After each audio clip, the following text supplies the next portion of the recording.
ఇక వివరాల్లోకి వెళ్తే కాకినాడ నగరంలో ఇటీవల నిర్వహించిన ప్రజా దర్బార్ కార్యక్రమం ద్వారా ప్రజల సమస్యలపై సమగ్ర అవగాహన ఏర్పడిందని కాకినాడ సిటీ ఎమ్మెల్యే వనమాడి కొండబాబు తెలిపారు. నగరపాలక సంస్థ కార్యాలయంలో ఇన్ఛార్జ్ కమిషనర్ ఎన్వివి సత్యనారాయణ అధ్యక్షతన జరిగిన సమీక్షా సమావేశంలో ఆయన పాల్గొని ప్రజా దర్బార్ నిర్వహణపై అధికారులతో చర్చించారు. ఈ సందర్భంగా ఎమ్మెల్యే మాట్లాడుతూ ప్రజల వద్దకే వెళ్లి నిర్వహించిన ప్రజా దర్బార్కు విశేష స్పందన లభించిందని అన్నారు.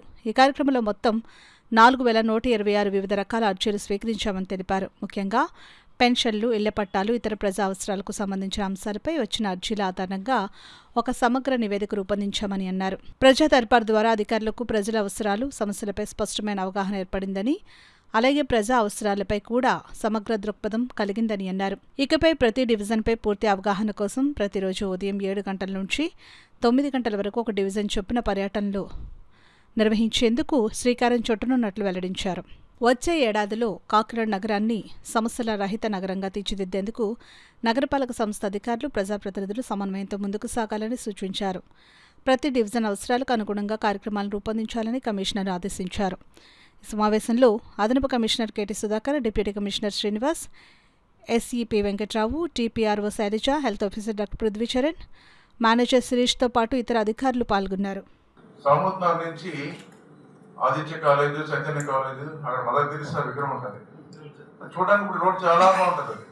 వర్షం వస్తే నీరంతా నిలిచిపోతుంది ఇక్కడ టోటల్గా. మనం ఇప్పుడు ఫీల్డ్లోకి వెళ్తే రోడ్ బాగుంది కదా అంటాం, వర్షం వచ్చినప్పుడు నిలిచిపోతుంది, లాగుతుంది. అంటే డ్రైనేజ్ ప్రాబ్లం అట్లా ఏంటి ఇప్పుడే మనం చూసుకుని ఫీడ్బ్యాక్ తీసుకుని లాస్ట్ టైం కూడా చెప్పాను, వర్షం వచ్చినప్పుడు మీరు అందరూ వెళ్ళి చూస్తారు. అది అట్లాంటి రోడ్లు చాలా ఉన్నాయి. అవి కూడా మనం రెక్టిఫై చేసుకున్నట్టయితే ఈరోజు పట్టణంలో మన కంప్లైంట్స్ గతంలో మళ్ళీ నెక్స్ట్ ఇయర్కి కంప్లైంట్ రాకుండా మనం చూసుకోవడానికి ఈరోజు ఫీల్డ్లోకి వెళ్ళడానికి డివిజన్ వైజ్గా కార్యక్రమం తీసుకుందామని సందర్భంగా తెలియజేస్తున్నాం మీ అందరికీ. అదే కమిషనర్ గారు, మీరు మనం అందరూ ఆలోచిస్తే ఎప్పటి నుంచి మనం ప్రయాణం చేద్దామని చెప్తే ఇప్పుడే ఒక టైం టేబుల్ తయారు చేసుకుని ముందుకు వెళ్దామని ఈ సందర్భంగా తెలియజేసుకుంటాం. అంటే లాస్ట్ టైం కూడా మీకు చెప్పాలి, 47 days తిరిగాం కమిషనర్, ఇట్లాగే కమిషనర్ గారు అందరూ ఆల్ డిపార్ట్మెంట్ 47 days తిరిగితే చాలా ఫీడ్బ్యాక్ వచ్చింది. సో మనం కూడా ఫ్రీ అవుతాం మెంటల్గా. ఎక్కడ ఏం చేయాలో మనకు అవగాహన వస్తుంది, పని చేసుకుంటూ వెళ్తాం. ఎవరైనా వచ్చి చెప్పినప్పుడు కూడా ఆ పని అవుతుందని కూడా చెప్పడానికి మనకి దగ్గర ఫీడ్బ్యాక్ ఉంటుంది. ఆ విధంగా చేసుకోవడానికి అవకాశం ఉంది. కాబట్టి మనం డివిజన్ వైజ్గా కార్యక్రమాన్ని రూపొందించవలసిందిగా కమిషనర్ గారిని అందరినీ కోరుతున్నానని కూడా ఈ సందర్భంగా తెలియజేసుకుంటారు.